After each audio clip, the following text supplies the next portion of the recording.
Hi. So the Bible tells us that we should be content with food and shelter, right? And now says that those that desire to be rich are going to destroy themselves. What does that mean? What does contentment really mean? Does contentment mean complacency? That doesn't mean that we should be okay with being poor and having just a roof over our heads and the barest minimum to survive day by day? I don't think so, and I'm going to explain why.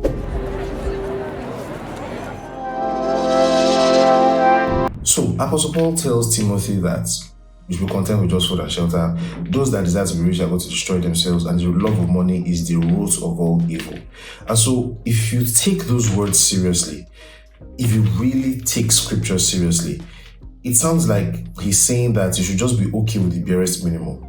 But that is not the case, because he's also the one that tells people, he tells the church in Thessalonians that they should work hard so that they can have their own money to have a dignified life and so that they can lack nothing, right? He's the one that tells the Ephesians church that those that used to steal before should stop stealing and work with their hands so that they can have more than enough even to give to other people, right? He even tells Timothy in that same chapter where he says, the love of money is the root of all evil. 7 verses after, he tells Timothy to tell rich people in the church that they should not trust in uncertain riches, but should trust in the living God. It is that God who gives us all things richly to enjoy. So obviously, what he's saying is not that you should live a life of the barest minimum. He's trying to explain to us what it is, but what is it? How do you go from telling people that they should be content with food and shelter and then go to telling them that God has given you all things richly to enjoy? How does that fit in? Let me explain. So if you read that verse 9 very, very well, he says those that desire to be rich, right? The problem is in the desire.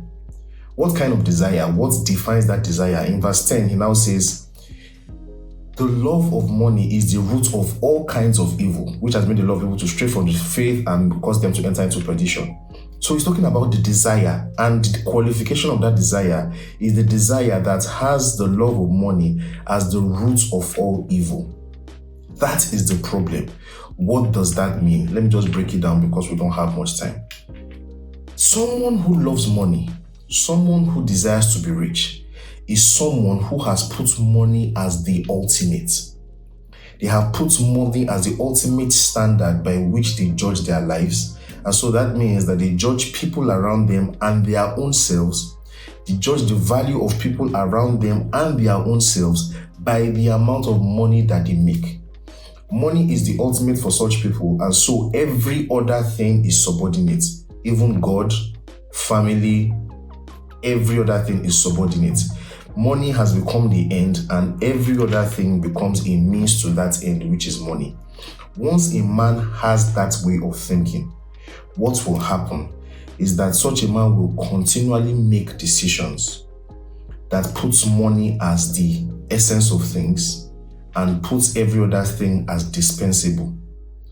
What is going to happen is that they're going to make the kind of decisions that will have the unintended or probably even intended consequences of causing destruction in their lives. Because a man that has money but has no values, has no God, has no family, has no other meaningful thing in their life is going to live a life that is destroyed. That is the kind of man that he's talking about. A man that puts money as the ultimate. On the other hand, this is the true meaning of contentment. Contentment is such a man that no matter how little he has, no matter what he has, no matter how little what he has is, he will never make a decision that will be contrary to some higher values that he has. Contentment does not mean a man is okay with poverty. What it means is that if he has to make a decision between money and higher values, he will never sell his birthright for money. Such a man is such a man that will work with his hands. He will work with his hands and build something meaningful. He will never take shortcuts. If at any point in time he has to drop the money for something that is temporary and has an evil consequence, he's not going to do it. That is the true definition of contentment. Contentment is not complacency. What does this mean for believers, right? It does not mean that believers should be okay with poverty. What it means is this: have your priorities right. Have your value system to be scriptural. And what is the right value system? God, His will and His purpose for your life should be your ultimate, and money should only be a tool to that end. God and His purpose for your life should be your ultimate, and money should only be a tool to that end. When that happens, you will never sell your birthright like Esau because of some kind of temporary pleasure of money. You will sleep like a baby when you are making money, because you will never make any decision that can destroy your life. And guess what? You will still be rich.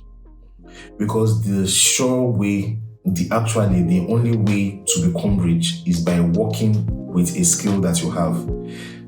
I'll probably talk about that the next time. But until then, keep this in your mind. Contentment does not mean complacency. Work with your hand, but let your values and your priorities be right.